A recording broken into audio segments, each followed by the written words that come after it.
हरे कृष्णा, राधे राधे। तो भक्तों, आपका बहुत बहुत स्वागत है हमारे किशोरी कृपा चैनल में। कैसे हैं आप सब? उम्मीद करती हूँ कान्हा जी की कृपा से अच्छे ही होंगे। तो आज इस वीडियो में मैं आपको पूर्णिमा तिथि पर करने वाली पूजा दिखाने वाली हूँ। तो सबसे पहले आप यहाँ पर कर लीजिए हमारी राधा रानी के, हमारे माधव जी के दर्शन। और देखिए कितने सुंदर लग रहे हैं। और मैंने इनको वाइट कलर की ड्रेस पहनाई है, क्योंकि पूर्णिमा तिथि में ना एकदम चंद्रमा के समान चमकते हुए वस्त्र हमें ठाकुर जी को पहनाने चाहिए। तो यहाँ पर देखिए ठाकुर जी को तो मैंने स्नान करा लिया, राधा रानी का भी स्नान हो चुका है और भगवान शालिग्राम जी को भी मैंने स्नान करा लिया। और अब हम यहाँ पर अपने लक्ष्मी गणेश जी को स्नान करा रहे हैं। तो मैं डेली लक्ष्मी गणेश जी का स्नान मैं डेली ही कराती हूँ। तो मैंने सोचा चलिए आज आपको छोटी छोटी सी चीज़ें हैं जो मैं आपको बता दूँ, जो आपको पूर्णमासी के दिन ज़रूर से करनी चाहिए। देखिए, सबसे पहले तो ये समझ लीजिए कि कोई भी महीने की पूर्णमासी छोटी नहीं होती है, ठीक है। 12 महीनों में जितनी भी पूर्णमासी आती हैं वो सभी बहुत बड़ी होती हैं। और देखिए हमारे लक्ष्मी और गणेश भगवान जी कितने चमक गए हैं।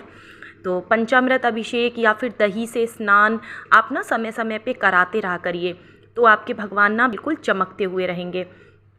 तो देखिए सबसे पहले मैंने यहाँ पर एक पाटा लगा के उस पर पीले रंग का वस्त्र बिछा के, और अब हमने थोड़े से फूल रख के हमने लक्ष्मी गणेश जी को विराजमान कर लिया है।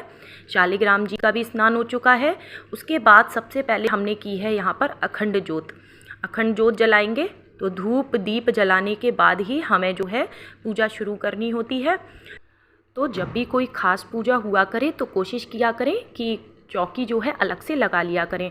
तो मैं जब भी कोई पूजा होती है ख़ास, तो मैं ठाकुर जी के सामने ही इस तरह से ये पाटा लगा के यहीं पे सारी चीज़ें एडजस्ट कर लेती हूँ, क्योंकि किसी भी पूजा में ना मेरे ठाकुर जी मेरे सामने ज़रूर होने चाहिए। तो मेरे ठाकुर जी राधा रानी जब मेरे सामने होते हैं ना, तो मेरा पूजा में ना बहुत अच्छे से मन लगता है और वो मुझे देखते रहते हैं, मुस्कुराते रहते हैं बस। तो यहाँ पर देखिए मैंने सबसे पहले हम करेंगे हल्दी से, चंदन से, कुमकुम से तिलक करेंगे भगवान को, और अक्षत हमें आज के दिन ज़रूर से चढ़ाने हैं। तो इस तरह से हमने पूजा शुरू कर दी है। फूल चढ़ाएंगे उसके बाद हम। और पूर्णिमा तिथि में आप ध्यान रखें कि गंगा जल मिले हुए जल से खुद भी स्नान करें और भगवान को भी ज़रूर स्नान कराएं। उसके बाद देखिए आप कलश स्थापना भी कर सकते हैं। तो मैंने आज जो है कलश स्थापना नहीं की है। मैंने देखिए एक ऊपर मटकी में देखिए कान्हा जी के पास, गाय माता के पास जल भर के रख दिया है, जो मैं हमेशा रखती हूँ। और यहाँ पर भी एक लोटे में जो है मैंने जल भर के रख दिया है। तो अगर आप जो है स्थापना कलश की करना चाहते हैं तो ज़रूर से करें, वो बहुत ही शुभ होता है। और सबसे पहले मैंने सूर्य देवता को जल चढ़ाया, उसके बाद तुलसी जी की पूजा की, केले के वृक्ष की पूजा की, और जो शमी का पौधा लगा हुआ है उसमें ही मेरे शिव जी भोले भंडारी मेरे विराजमान हैं, नंदी महाराज भी। तो मैं वहीं पर उनको जल चढ़ाती हूँ, धूप दीप भी मैं वहीं पे कर लेती हूँ। और दहलीज पूजन तो मैं रोज़ ही करती हूँ, लेकिन अगर आप रोज़ नहीं करते हैं तो कम से कम पूर्णिमा तिथि में या फिर एकादशी में आप ना दहलीज पूजन ज़रूर किया करें। तो यहाँ पर देखिए मैंने पुष्प चढ़ा दिए हैं। उसके बाद हम इत्र लगाएंगे। तो मैं हमेशा कॉटन में लेकर के इस तरह से ही इत्र लगाती हूँ।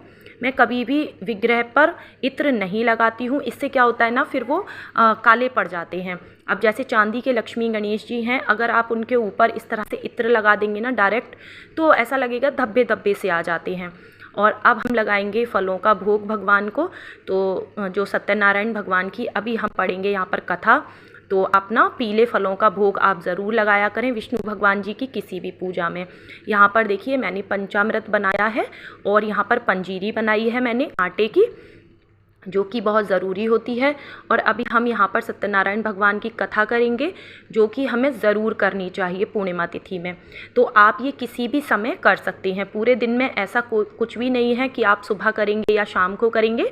आपको जब भी समय मिले नहा धो के साफ स्वच्छ वस्त्र धारण करके और आप जो है सत्यनारायण भगवान की कथा ज़रूर करें। और यहाँ पर सबसे पहले हम किताब का पूजन कर लेंगे, उसके बाद ही हम भगवान को प्रणाम करके कथा करेंगे। और हाथ में पुष्प लेकर के ही हमें कथा पढ़नी है, खाली हाथ हम कथा नहीं पढ़ेंगे। हमें दक्षिणा सबसे पहले ज़रूर चढ़ा देनी है, जो कि ये ब्राह्मण देवता को जाएगी। तो हमें, क्योंकि कथा हमेशा ब्राह्मण के मुख से ही सुननी चाहिए, लेकिन क्योंकि हम अकेले अगर घर में कथा कर रहे हैं तो दक्षिणा हमें ज़रूर से निकाल के रखनी चाहिए, और कुछ फल, दक्षिणा और पानी से भरा हुआ कलश, इस तरह से हम जो है मंदिर में ब्राह्मण को हम दान करके आएंगे। और ये जाप माला है, तो ये सब होने के बाद हम जाप करेंगे अपने जितना भी हमें करना है। उसके बाद हम करेंगे हवन। तो कथा मेरी हो चुकी थी। उसके बाद देखिए मैंने यहाँ पर उपले रखे हैं, इस तरह से एक छोटा सा हवन कुंड ले लिया है और इसमें हमने घी की आहुति दी है। और जो हवन सामग्री थी उसमें आप ध्यान रखें कि कुछ ना कुछ मीठा आप ज़रूर से मिला लें, चाहे आप चीनी ही मिला लें, चाहे बूरा मिला लें, कोई भी मिठाई या फिर खीर जैसी आपने बनाई है तो थोड़ी सी खीर आप मिला लें इस तरह से, क्योंकि जब हम हवन के द्वारा भगवान को कोई भी भोग चढ़ाते हैं ना, तो वो डायरेक्ट भगवान को भोग लगता है, ठीक है। और उस भोग से ना प्रभु बहुत प्रसन्न होते हैं। तो जैसे और अब हम कर रहे हैं यहाँ पर भगवान विष्णु जी की आरती, ओम जय लक्ष्मी रमणा। तो आप विष्णु भगवान जी की कोई भी आरती कर सकते हैं। हवन आप छोटा सा आज के दिन ज़रूर करें। 11 या 21 आहुति आप भगवान विष्णु जी के मंत्रों की या फिर लक्ष्मी माता के मंत्रों की आप ज़रूर दें। हवन करना आज के दिन बहुत अच्छा माना जाता है। और अब आरती को ठंडा करने के बाद भगवान को आरती देंगे।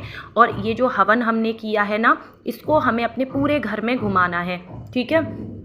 केवल अपने बाथरूम को छोड़ के घर में, कमरों में, किचन में, बालकनी में, सब जगह हम इस धुएं को दिखाएंगे। इससे जितनी भी घर की नकारात्मक शक्ति होगी वो दूर जाएगी और घर में पॉजिटिविटी का वास होता है। और इसकी जो महक होती है ना, वो बहुत ही अच्छी होती है, क्योंकि इसमें गूगल, लोबान सारी चीज़ें डली हुई हैं। तो यहाँ पर मेरा बेटा है, आज उसी ने मेरे साथ पूजा की है। तो हस्बैंड की आज थी मीटिंग, तो उन्हें ऑफिस जो है सुबह जल्दी जाना पड़ा था। तो यहाँ पर देखिए उसने मेरे साथ पूरी पूजा की है और भगवान ने दिया है एक सुंदर सा संकेत। मेरे जो पूजा का दीपक मैंने जलाया था अखंड ज्योत, उसमें देखिए कितना सुंदर फूल बन के तैयार हुआ है। तो ये छोटे छोटे से संकेत हैं जो भगवान हमें देते हैं। तो इस तरह से हमें अपने घर में ज़रूर से पूजा करनी चाहिए और जो भी हमने प्रसाद बनाया है सभी को वितरण करना चाहिए और ये प्रसाद स्वयं हमें ज़रूर खाना चाहिए। संध्या के समय माता लक्ष्मी के लिए खीर बनाएंगे, चंद्र देवता को अर्घ देंगे। तो अगर आपको वीडियो पसंद आया हो तो लाइक कमेंट करके ज़रूर बताएं। मिलती हूँ नेक्स्ट वीडियो में, तब तक के लिए हरे कृष्णा, राधे राधे।